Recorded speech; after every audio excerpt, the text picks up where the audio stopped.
One of the newer concepts in armored warfare is the idea of a tank support combat vehicle. The vehicle was developed by Russia after the end of the Cold War, when the Russian army sustained heavy tank and armored vehicle losses fighting Chechen rebels. From this experience was born the BMPT, or Terminator. The BMPT was a heavily armored tank hull with a new turret in place of a turret that would traditionally hold a main gun. The new turret featured two A42 30mm autocannon, two 30mm grenade launchers, and 4 component anti-tank missiles. The result was a vehicle that could protect tanks by delivering withering fire against infantry anti-tank teams, and in a pinch destroy enemy tanks. The BMPT would ride shotgun into battle with Russian tanks, allowing them to focus on killing other enemy tanks.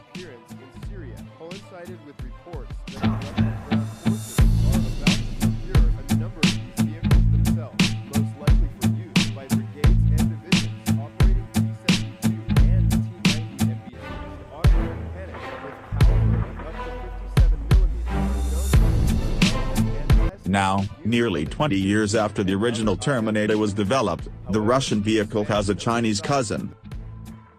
The QN-506 armored vehicle is designed to fulfill a similar task. It is very heavily armed, with a 30mm cannon, 7.62mm machine gun, 4 QN-502C anti-tank/anti-aircraft missiles with a range of 3.72 miles, 20 QN-201 mini missiles, 4 S-507 mini cruise missiles, and 6 grenade launchers for close-in defense. It even carries a quadcopter drone for intelligence and surveillance tasks.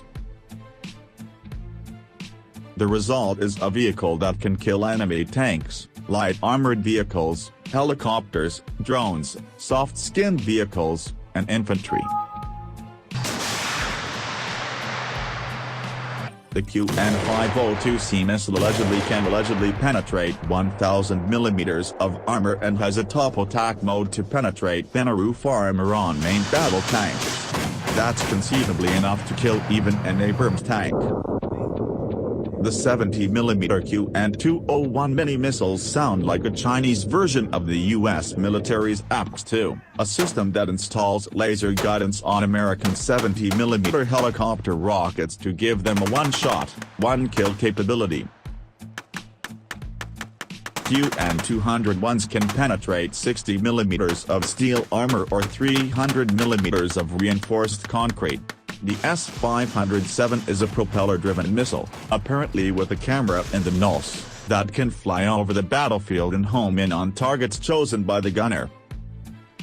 The quadcopter drone is the QN-506's built-in intelligence asset. The drone can fly to a range of 6.2 miles, has a maximum speed of 37 miles an hour, and a flight time of 40 minutes. QN-506 could use the drone to find targets for the S-570 missiles, providing armored forces with their own precision artillery support. The drone could also be used to locate enemy forces before they make contact with the main Chinese force. Other sensors include a gunshot detection system that can automatically target the source of incoming gunfire. The amount of weapons and capability packed onto the QN-506 is a little over the top. While each individual weapon system is useful, packing everything onto a single vehicle can create problems. A drone killer will want to be on the front line to destroy drones as soon as possible, while a tank killer might want to hang back and destroy enemy tanks from behind a screen of friendly tanks. Drone launching cruise missile carrier vehicle would also want to stay comfortably to the rear. The sniper detection device won't be very useful to a vehicle operating in the rear. The QN-506 turret is being displayed at Wuhai on the chassis of a 1950s Air-Type 59 tank. That having been said, the manufacturer says it can easily be placed on a newer manned or unmanned armored vehicle hull. Will the People's Liberation Army buy the system? or something like it. It's hard to say. The Russian ground forces seem enthusiastic about the tank combat support vehicle concept, while the US and NATO armies have avoided such a system. It might be sensible to split up the QM506's 7 weapon systems among 2 or more different vehicles. Or maybe not.